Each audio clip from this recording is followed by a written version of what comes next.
separate them. Take a look. You make the craziest faces, man. You want to read them a book?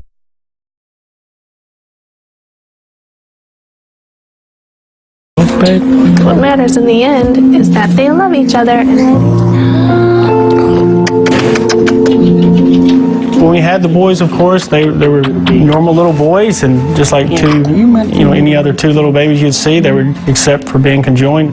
I could almost just keep them like this right now, because they're so perfect. They're normal little boys. They're beautiful. They're perfect.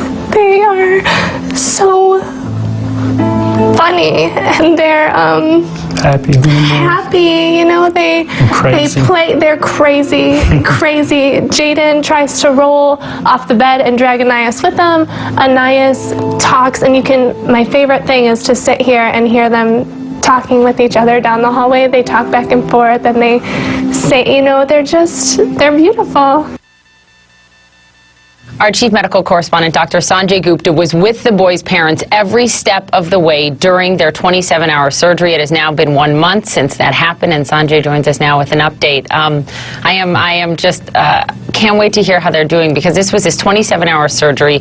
That alone was harrowing enough. The recovery, though, is a really, really long road. But there's some good news, right, from their neurosurgeon. How are they doing? Well, there is good news, and I'm so happy to be able to tell you that. This is a rare operation, as you're pointing out. It's a challenging operation for anybody. 27 hours on 13-month-old little babies, very challenging. But they are doing well, Poppy. They're off the breathing machine. There was some concerns as well. There was concerns about seizures, which have been very well controlled. They're sleeping in separate beds, and I know that's not a medical diagnosis, but it was what it was all about. And I'll never forget Christian, who you just saw briefly, their father, when they wheeled, and he said, "That's my boy." And he never said "that's my boy" before. He'd always said "that's my boys," and it was powerful. But they're doing well. I mean, the hope is that they're going to be able to get out of the hospital and get into a rehab facility. Dr. Goodrich, who you saw briefly there, we've been speaking to him all along. This is how he put it.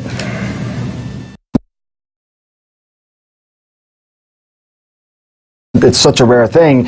He's done about more than half a dozen of these sorts of operations.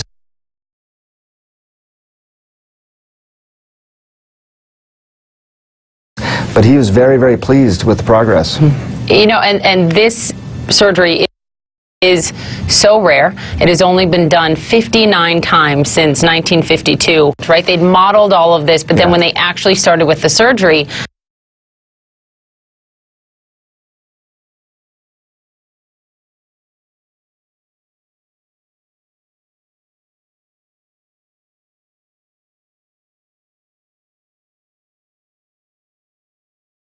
their brains were more fused than they thought.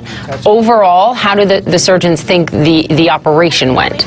Well, it's a really good point, and how it went and during the operation, even from the time the model was created to the time of the operation, the boys are still growing. The skulls and the brains are still fusing, so they saw more fusion than they expected. And there was a point, Dr. Goodrich thought, we may not be able to accomplish this. We may not be able to actually successfully separate the boys.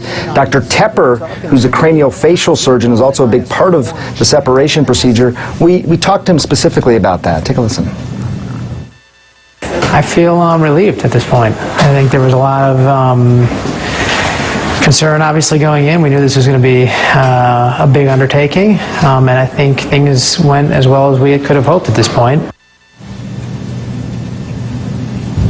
So, again, the part that he was most concerned about, I think everyone was, and it was the longest part of the operation, was separating the blood vessels, trying to figure out, it's like a spaghetti web, trying to figure out whose are Jaden's, who are Anias's, and how to most successfully separate them while leaving their brains relatively untouched. I was reading all of these doctors' first-hand accounts on CNN.com last night, Sanjay, and I just couldn't help but think these are miracle workers, and there are still a lot of there's a long road ahead, right, for these boys, because I remember you telling me right after this surgery, one of them is facing more complications than the other, right? So what's next? Yeah, there's always what is called a dominant twin and a non-dominant twin, and as you might guess, a non-dominant twin typically has greater challenges, but and that's Anais in this case, and that's who they're looking after more so.